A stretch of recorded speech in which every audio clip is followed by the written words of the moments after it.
À une lutte d'une toute autre nature à présent, la lutte contre la déforestation et la promotion également d'une agriculture responsable qui sont au menu au Sahara 2023. Sur place, les équipementiers ivoiriens et français tissent des liens afin de booster la production et la transformation locale des produits agricoles.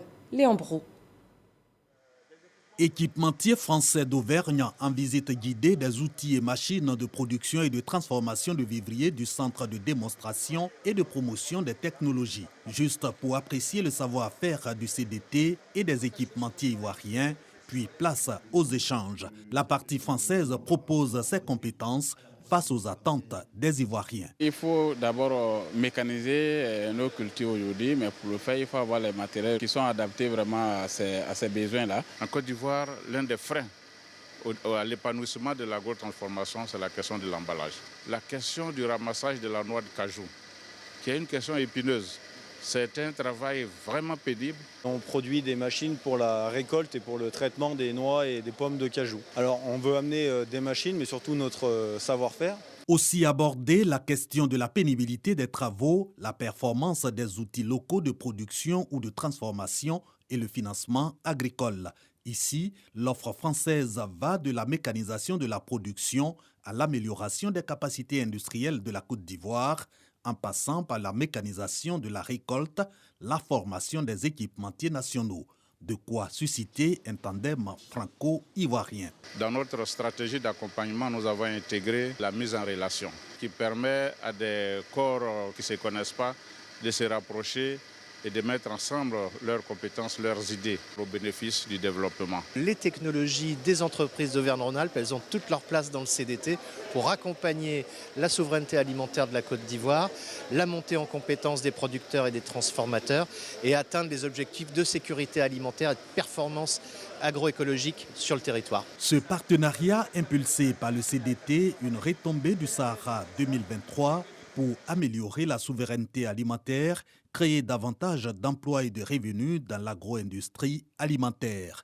Et justement, ce Sahara 2023 renferme aussi des opportunités de stage et d'emploi pour la jeunesse.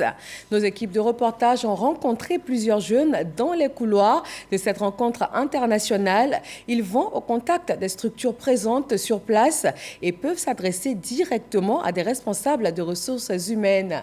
Khalid Diomandé nous montre dans ce reportage comment ils s'y prennent. Mohamed est au SARA, le Salon international de l'agriculture et des ressources animales d'Abidjan, ce matin, non pas pour visiter des stands agricoles ou animaliers, mais plutôt à la recherche d'un stage. Dans cet espace dédié au recrutement, il vient s'informer sur les opportunités existantes. C'est par le biais de mon papa que j'ai entendu parler des opportunités qu'il y a au SARA, raison pour laquelle je suis venu pour avoir des informations. Tout comme Mohamed, de nombreux jeunes sont à l'assaut des offres d'emploi et de stage que proposent les entreprises présentes au Sahara 2023. Fraîchement diplômé d'un master en marketing, Yann Cédric est lui aussi venu au contact des recruteurs dans l'espoir de capter une opportunité. Dans ces stands consacrés au volet emploi, les jeunes étudiants et diplômés reçoivent également des conseils de la part des gestionnaires des ressources humaines sur l'élaboration d'un CV et d'une lettre de motivation. J'invite tout étudiant, tout travailleur à venir au Sahara. Ce n'est pas qu'une histoire alimentaire, agroalimentaire, mais il y a plusieurs opportunités pour vous à saisir. La mise en place de ces pôles ressources humaines au Sahara 2023 est pour les entreprises une aubaine pour renforcer leur capital humain. Vraiment, c'est une très belle opportunité. Ça nous permet de rentrer en contact avec les demandeurs d'emploi, les personnes qui sont en quête d'opportunités. On a reçu plus de 500 profils. Et ces 500 profils, on les a enregistrés dans une base de données qui nous permet de les recontacter pour des opportunités à travers le groupe. Plus de 800 entreprises, organisations et coopératives sont mobilisées à ce Sahara 2023. Au-delà des expositions ventes, elles proposent surtout des opportunités de financement de projets et d'employabilité à la jeunesse. Il ne reste plus que 5 jours aux jeunes pour saisir leur chance. Et chacun a sa technique et ses astuces pour se faire remarquer par les potentiels recruteurs. Et dans les stands, le café et le cacao sont bien présents. Les visiteurs ne se font pas prier pour goûter.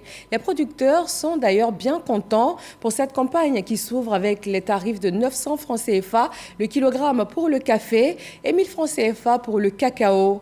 Didier Nguesson a rencontré des producteurs à Méagui, grosse zone de production, pour savoir comment ils s'organisent en cette période de campagne.